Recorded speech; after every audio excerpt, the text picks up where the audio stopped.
नमस्कार मित्रों, आज की कक्षा में आपका स्वागत है। मैं डॉक्टर यश चौधरी। पिछली क्लास में हम बात कर रहे थे रीतिकाल के साहित्य के संदर्भ में रीतिबद्ध, रीतिसिद्ध और रीतिमुक्त कवियों का हमने पारिभाषिक तौर पर अंतर देखा। आज इस बिंदु को और अधिक स्पष्ट करते हुए हम तुलनात्मक रूप से रीतिबद्ध, रीतिसिद्ध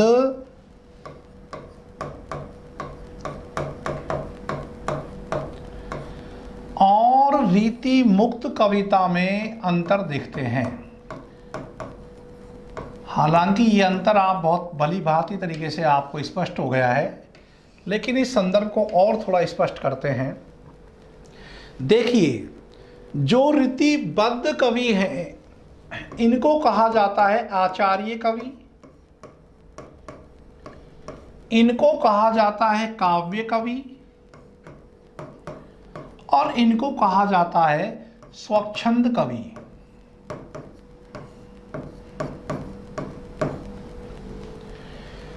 रीतिबद्ध कवियों ने संयोग श्रृंगार पर अधिक बल दिया, संयोग श्रृंगार पर अधिक बल दिया। यहां भी हम यही कहेंगे कि रीतिसिद्ध कवियों ने भी संयोग श्रृंगार पर अधिक बल दिया,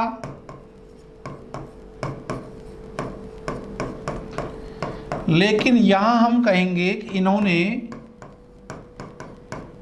वियोग श्रृंगार पर अधिक बल दिया।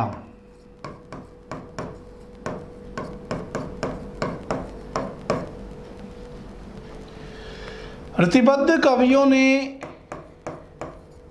भोग्य नारी का अंकन किया,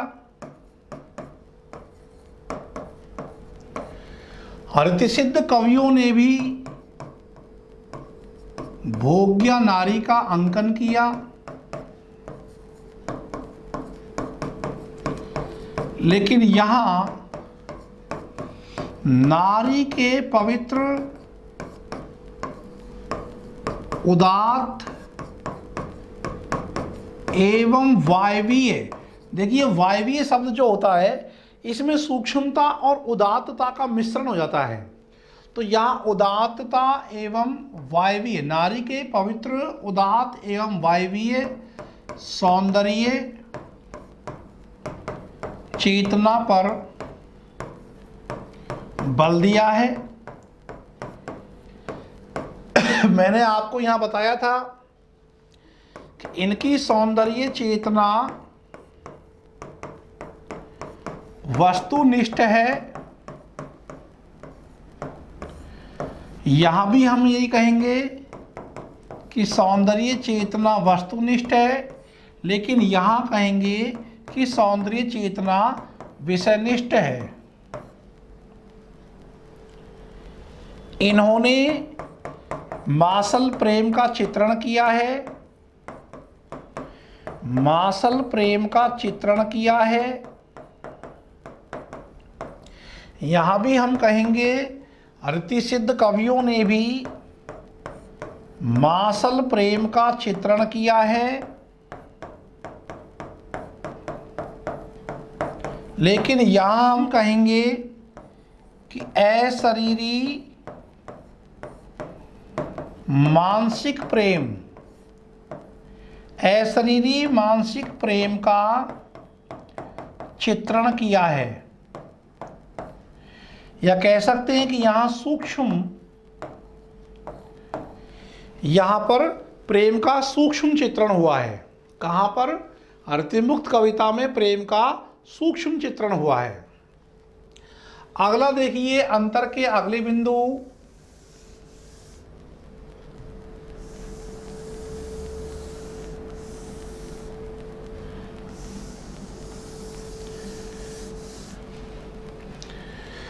रीतिबद्ध कविता के संदर्भ में हम कहेंगे कि इन्होंने काव्य के कला पक्ष, काव्य के कला पक्ष इसको प्रधान माना है, और जो काव्य का भाव पक्ष है इसे इन्होंने गौण माना है। यहां हम बात कहेंगे कि इन्होंने काव्य के कला पक्ष को उतना ही महत्व दिया जितना भाव पक्ष को। इसलिए मैंने यहाँ बराबर का सिंबल लगाया है, क्योंकि ये आचार्य बनने के साथ कवि भी बनना चाहते थे, और रीतिबद्ध कवि केवल आचार्य ही बनना चाहते थे। और यहाँ हम रीतिबद्ध का उल्टा कर देंगे, यानी कि भाव पक्ष और कला पक्ष। मतलब हुआ कि भाव पक्ष इन्होंने यहाँ प्रधान माना है और कला पक्ष को इन्होंने गौण, कम महत्व दिया है। आगे देखेंगे हम कि रीतिबद्ध कविता में अनुकरण की प्रवृत्ति प्रधान है। अनुकरण की प्रवृत्ति प्रधान होने से मौलिक उद्भावनाएं कम है, यानी अभाव है। आप ये भी कह सकते हो कि मौलिक उद्भावनाओं का अभाव है।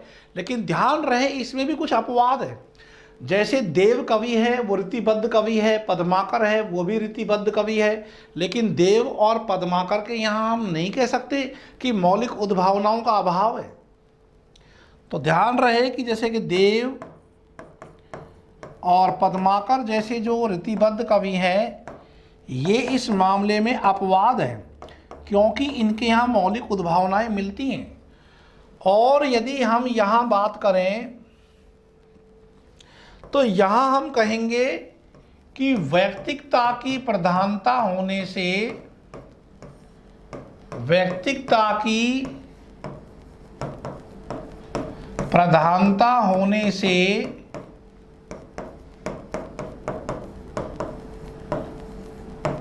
स्वानुभूति चिंतन दिखलाई देता है।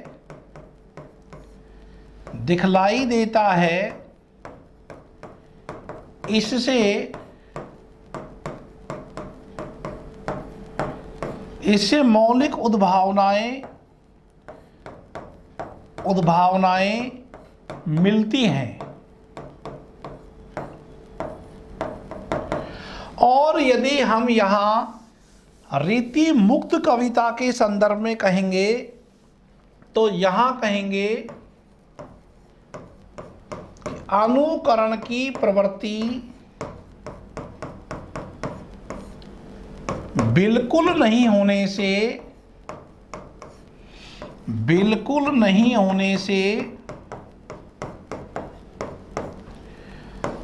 मौलिक उद्भावनाओं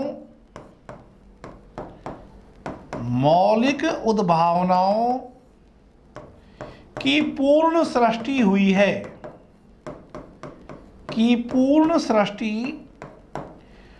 है, तो सबसे ज़्यादा जो मौलिक उद्भावनाएं मिलेंगी हमको वो मिलेंगी रीति मुक्त कविता में। लेकिन जब हम रीतिबद्ध और रीति सिद्ध कविता के अंतर की बात करेंगे तो रीतिबद्ध कविता से ज़्यादा मौलिक उद्भावनाएं हमको रीति सिद्ध कविता में मिलेगी। इधर देखिए, रीतिबद्ध कविता में हम स्थल स्थल पर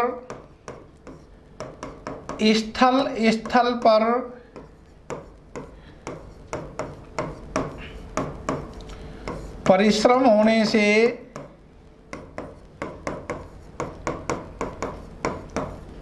यांत्रिकता का समावेश हो गया है। असल में इन्होंने प्रयास कर करके अलंकार वगैरह आचार्य बनने की कोशिश की है। तो यहाँ पर हम कहेंगे कि एक यांत्रिकता का भाव मिलता है, लेकिन यहाँ रीति सिद्ध कविता के बारे में हम ये कहेंगे कि यहाँ मौलिक उद्भावनाओं को स्थान मिलने से यांत्रिकता कम हो गई है। लेकिन यदि हम रीति मुक्त कविता के संदर्भ में अपनी बात कहें तो यांत्रिकता के लिए यहाँ कोई जगह नहीं है। यहाँ मिलेगी आपको स्वाभाविकता की स्थिति, क्योंकि यहाँ कोई अनुकरण नहीं है, यहाँ कोई यांत्रिक परिश्रम नहीं किया जा रहा है। लोग है लागी कवित्व बनावत, तो जहाँ लोग कविता बना रहे हैं तो वहाँ जोर पड़ रहा है। लेकिन गणनंद तो साफ कहते हैं कि लोग है लागी कवित्व बनावत, मोहि तो मेरे कवित्व बनावत, मुझे तो मेरे जीवन का निर्माण ही कविता कर रही है। अब रचनाकार रचना लिख रहा है और रीति मुक्त में रचना ही रचनाकार का निर्माण कर रही है।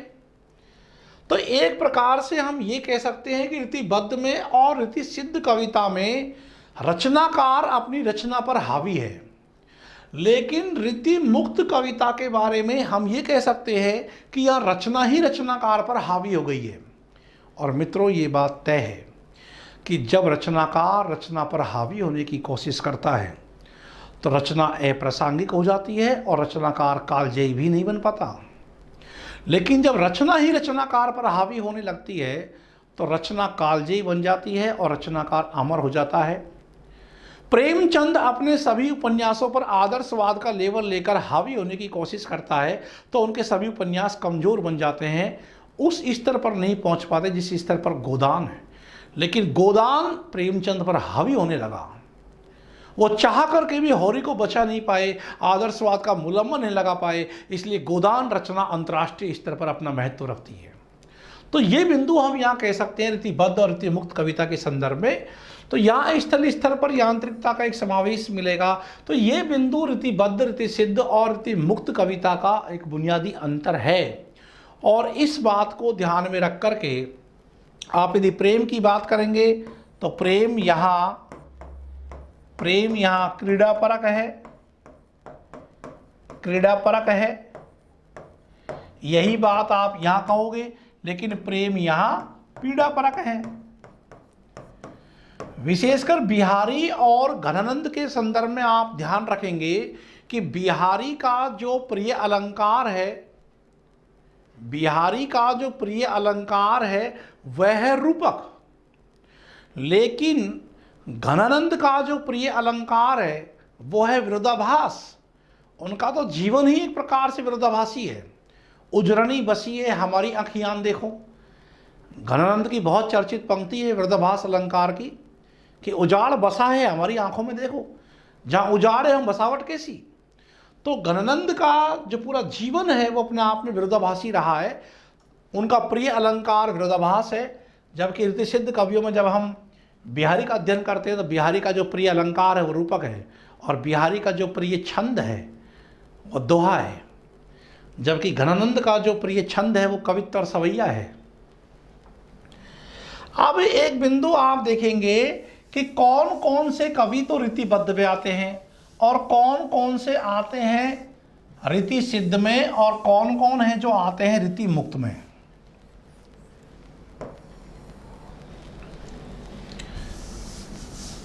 तो देखिए, रीति मुक्त में तो आप याद कर लेंगे आलम, घनानंद, बोधा,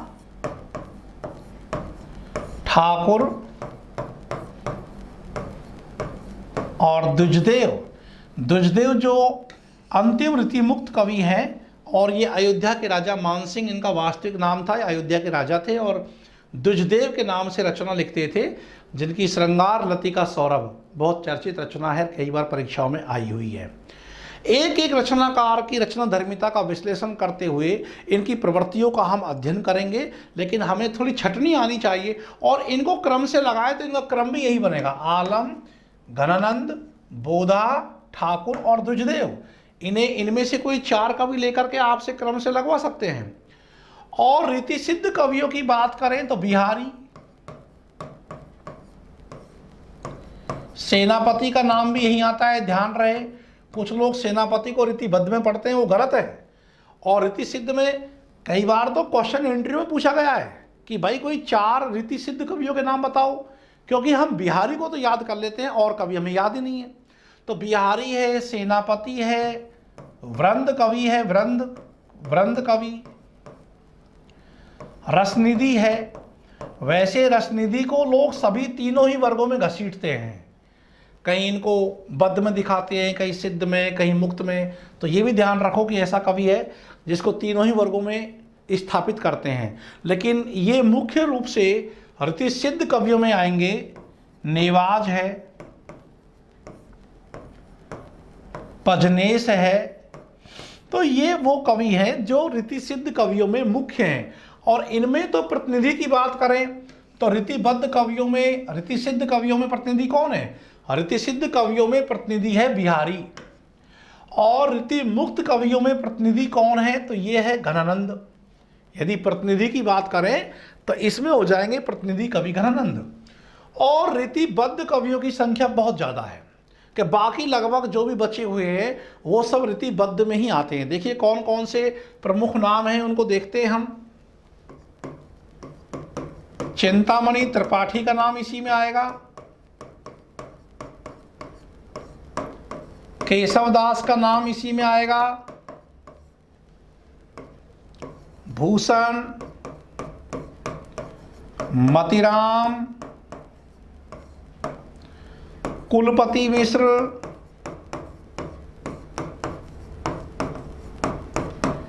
भिखारी दास,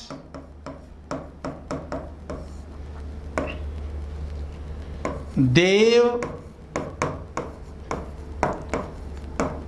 पद्माकर, एक तोष कवि हुए हैं जिन्होंने सुधा निधि रचना लिखी है, सोमनाथ जो रसपीयूष निधि जिन्होंने लिखी है, जसवंत सिंह जिन्होंने भाषा भूषण के नाम से प्रसिद्ध अलंकार ग्रंथ लिखा है, दूल है जिसने कवि कंठाभरण के नाम से बहुत चर्चित रचना लिखी है, कविकुल कंठाभरण जो अलंकार ग्रंथ है, दूल है, श्रीपति,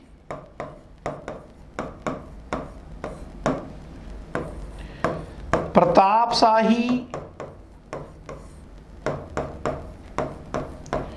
विक्रम शाही, ग्वाल, राम सिंह और बहुत सारे कवि जो हम उनका विस्तार से अध्ययन करेंगे, वो मुख्य तौर से हम उनको रीतिबद्ध कविता में ही पढ़ते हैं। हाँ, अब यदि हमसे कोई पूछे कि रीतिबद्ध काव्यधारा का प्रतिनिधि कवि कौन है, तो देखो रीति सिद्ध में हमने देख लिया बिहारी है, रीति मुक्त में हमने पढ़ लिया भाई घनानंद है प्रतिनिधि। और यहाँ रीतिबद्ध की बात करते हैं तो ध्यान देंगे आप, कविराज शिरोमणि ये पद्माकर होंगे। रीतिबद्ध कविता के जो प्रतिनिधि कवि होंगे, प्रतिनिधि कवि कौन होता है? प्रतिनिधि कवि वो होता है जिसकी रचना में उस कालखंड की जिसका वो है वो पूरी विशेषताएं उसकी कविता में मिल जाती है, वो होता है। तो देखिए इसमें पद्माकर हो गए। अब मान के चलते हैं कि तीनों धाराओं को हम उड़ा देते हैं और तीनों धाराओं में से हटा करके सीधे सीधे सवाल आता है कि इस कवि को रीति काल का प्रतिनिधि कवि कहा जा सकता है। और रीति काल का प्रतिनिधि कवि कहा जा सकता है किसे? और विकल्प आ जाए आपको, घनानंद आ जाए या बिहारी आ जाए, पद्माकर आ जाए और एक कोई और आ जाए। तो इसमें अधिकांश विद्यार्थी इसका उत्तर करेंगे बिहारी, परंतु वो गलत है। बिहारी उत्तर आपको नहीं करना है, क्योंकि रीति काल में वीररस की भी कविता हुई, भाई भक्ति नीति श्रृंगार के अलावा वीररस की कविता भी हुई, तो वीररस की कविता बिहारी के या कहाँ है? तो ये इसका उत्तर होगा पद्माकर। यदि ओवरऑल हमसे पूछे कि रीति काल के प्रतिनिधि कवि कौन है, तो हमारा उत्तर होगा पद्माकर। लेकिन आप देख रहे हैं कि पद्माकर तो विकल्प में ही नहीं है, तो फिर आप उसका उत्तर बिहारी कर सकते हैं, क्योंकि बिहारी फिर इस मामले में प्रतिनिधि के रूप में पूछा जाता है कि रीति काल की जो सबसे व्यापक मनोवृत्ति रही है वो है श्रृंगार का चित्रण करना। तो रीति काल की सर्वप्रधान मनोवृत्ति को ध्यान में रखकर जिस कवि को हमको प्रतिनिधि कहना है, फिर उसमें केवल बिहारी नाम रह जाता है, क्योंकि इसमें कोई दौराय नहीं कि बिहारी ने श्रृंगार का जो रूप स्थापित किया है पूरे रीति काल में, तो इनकी श्रृंगारिक चेतना को कोई दूसरा कवि नहीं पहुंच पाया। स्वयं ग्रियर्सन जैसे प्रथम वैज्ञानिक इतिहासकार ने बात माना है कि बिहारी सतसई जैसी श्रृंगारिक रचना संपूर्ण यूरोप में प्राप्त नहीं है। तो जब सवाल प्रधान मनोवृत्ति का आता है, यानी श्रृंगारिकता का आता है, तो श्रृंगारिकता में तो सबसे प्रधान कौन आएगा? तो बिहारी आएगा।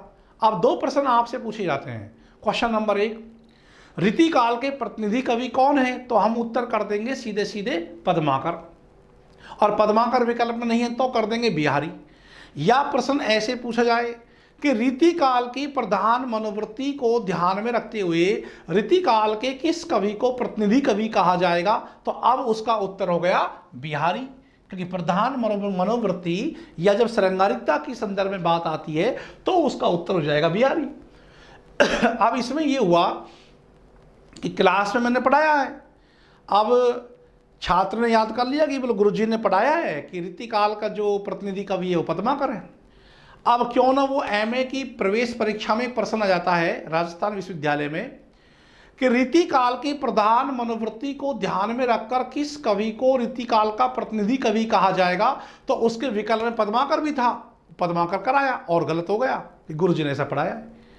शब्दों को आप उसके प्रसंगों से जोड़ करके देखिए, क्योंकि प्रसंग वो हमको लगता है वैसा ही है, लेकिन वो घुमा करके पूछते हैं। सीधे सीधे पेन पकड़ना उसमें आसान है, और घुमाकर उसको उल्टे हाथ से पकड़कर जब दिखा रहा है तो वो जैसी भाषा आपसे खिलवाड़ कर रही है, उस भाषा के खिलवाड़ को ठीक से पकड़ करके फिर उसका उत्तर देना होता है। तो जैसे ही क्वेश्चन आया कि रीति काल की प्रधान मनोवृत्ति को ध्यान में रखकर, तो इसका उत्तर हो जाएगा बिहारी। अब जैसे तो मान ले आपने याद कर लिया कि भाई सर ने बता दिया प्रतिनिधि कवि में ये हैं, भूषण का मैंने नाम ही नहीं लिया, लेकिन मान लो प्रश्न ये आए कि रीति काल में वीर रस के संदर्भ को ध्यान में रखकर किस कवि को प्रतिनिधि कवि कहा जाएगा, तो आप ना तो पद्माकर कर सकते हो, ना बिहारी कर सकते हो, ना गणानंद कर सकते हो, तो आपका उत्तर भूषण हो गया। तो वो निर्भर करता है प्रश्न की प्रकृति कैसी है। तो भूषण भी प्रतिनिधि कवि हो जाएंगे, भूषण प्रतिनिधि कवि उस समय हो जाएंगे जब आपसे वीररस के संदर्भ में पूछा जाएगा। या मान लीजिए जितने भी कवि बोर्ड पर लिखे हुए हैं, इन कवियों में से राष्ट्रीय चेतना कहीं नहीं मिलती है एक कवि के अलावा। जो भूषण कवि है, भूषण कवि का नाम जो ये आया है, इनके यहाँ सबसे ज़्यादा लोक जागरण की अभिव्यक्ति या अपने समाज के प्रति चिंता और राष्ट्र का भाव इतना ज़्यादा दिखता है कि इनको राष्ट्रीय चेतना कवि कहते हैं। रीति काल में ये राष्ट्रीय चेतना के कवि हैं। तो इस प्रकार से आपसे सवाल पूछे तो डिपेंड करता है कि आपसे प्रश्न किस रूप में पूछा जा रहा है, तो उस प्रश्न को पकड़कर ठीक से उसका उत्तर देना है। तो ये हमने बातचीत की कि कौन कौन से कवि किस किस वर्ग में बैठे हुए हैं, क्योंकि हम रचनाओं को याद करने में लगे रहते हैं और सवाल दे देगा कि कौन सा एक कवि रीतिबद्ध की श्रेणी में नहीं आता। 3 नाम यहाँ से ले लिए और एक यहाँ से ले लिया। और देखिए हम इनकी रचनाओं को पढ़ते हैं, रचनाओं से भी अब ये जितने भी कवि आप यहाँ देख रहे हैं ये कौन है? ये वो हैं जो लक्षण ग्रंथों का निर्माण करते हैं, लक्षण ग्रंथों का निर्माण किया है। अब मान लीजिए घुमा के आपसे प्रश्न पूछ ले कि निम्नलिखित में से कौन सा एक लक्षण ग्रंथ नहीं है, और अब आपसे पूछ ले रसराज, कविकुल कल्पतरु, रसिक प्रिया और एक दे देगा बिहारी सतसई। तो बाकी 3 रचनाएं तो यहां से ली गई है। रसराज मोतीराम की है, कविकुल कल्पतरु ये चिंतामणि त्रिपाठी की है, केशवदास की रसिक प्रिया है। ये लक्षण ग्रंथों का खाका है पूरा। लेकिन बिहारी सतसई वो लक्षण ग्रंथ के रूप में नहीं लिखा गया है। तो प्रश्न को ऐसे भी पूछ सकते हैं आपसे। तो इन चीज़ों को ध्यान में रखें। प्रश्न किसी प्रकार से आपसे बनाकर पूछा जा सकता है। हमारे यदि कॉन्सेप्ट क्लियर है, अवधारणा क्लियर है, तो फिर हमें किसी प्रश्न में दिक्कत नहीं आएगी।